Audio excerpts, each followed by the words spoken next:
Mengapa penting untuk mengurangi pemakaian media sosial? Karena manusia makhluk penuh emosional. Dengan adanya medsos, semakin mempermudah kita untuk memberikan sentuhan emosional kita. Dan ini sah-sah saja jika mempunyai kontrol diri. Namun juga kadang sering berbau memamerkan kehidupan kita sebagai wujud perasaan yang dirasakan. Seperti dalam buku Bagaimana Mencari Kawan dan Mempengaruhi Orang Lain, karya Dale Carnegie.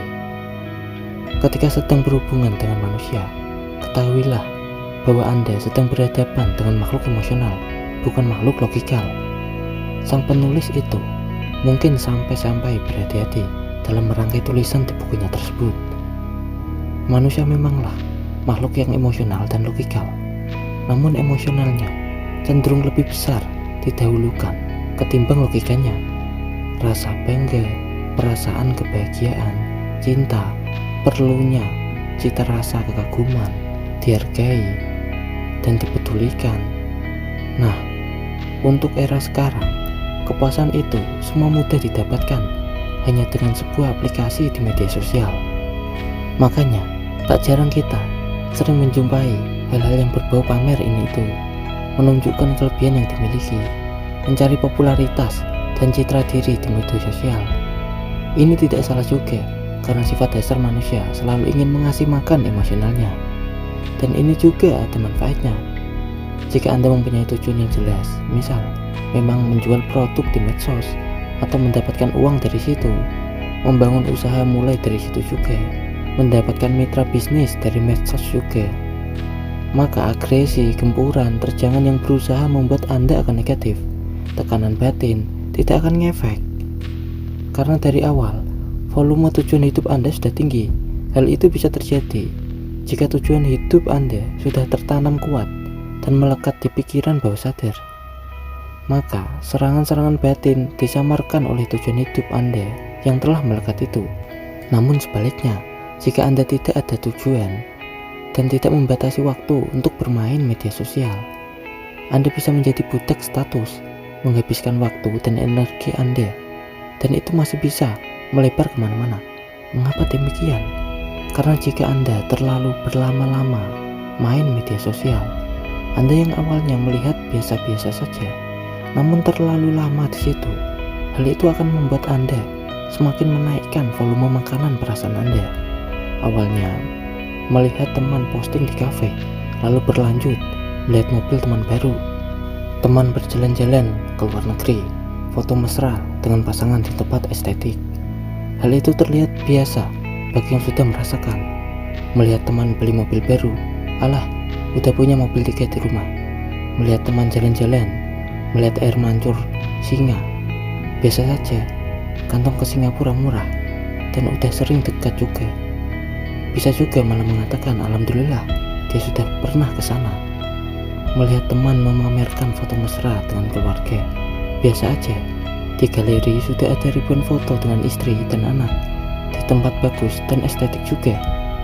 Namun yang belum pernah merasakan, yang ada malah bisa membanding-bandingkan dirinya dengan orang-orang yang ada di medsos tersebut.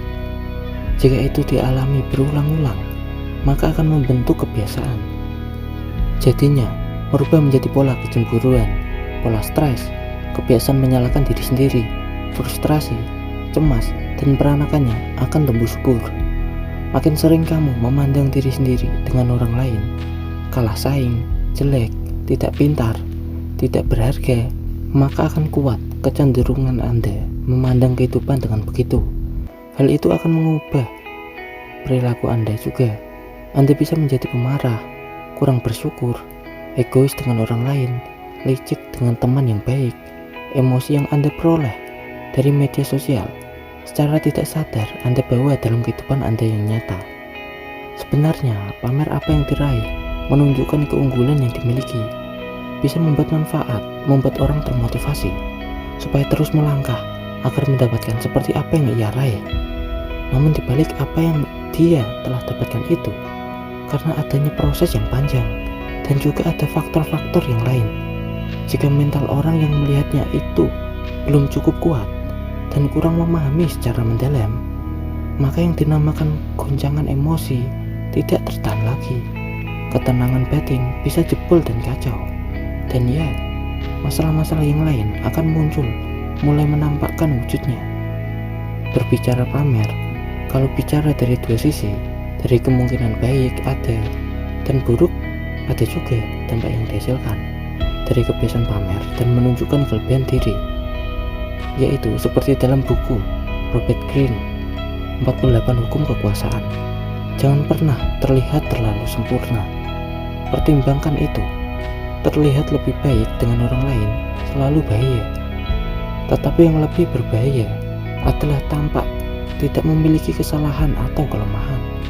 Iri hati menciptakan teman-temanmu bisa menjelma menjadi musuh-musuh yang bisu. Dalam kenyataannya, kita sering memamerkan sesuatu di media sosial, hanya melihatkan kelebihan dari kita, hanya menunjukkan keunggulan masing-masing, dan jarang sekali, bahkan tidak pernah, memperlihatkan kekurangan kita. Dalam fakta di kehidupan nyata, kita sering melihatnya juga. Ada orang yang terkenal namun rendah hati. Ada juga orang yang kaya banget namun sederhana, malah tidak mau disorot media. Kita hidup di masa sekarang memerlukan kebijaksanaan lebih. Kebijaksanaan seseorang memang sangat diperlukan di dalam dunia saat ini. Selain membuat dirinya tumbuh, namun juga menyelamatkan dirinya dari kehilangan apa yang sudah ia genggam. Cukup lama ya video kali ini. Jadi apa yang bisa Anda dapatkan dari terlalu sering bermain media sosial?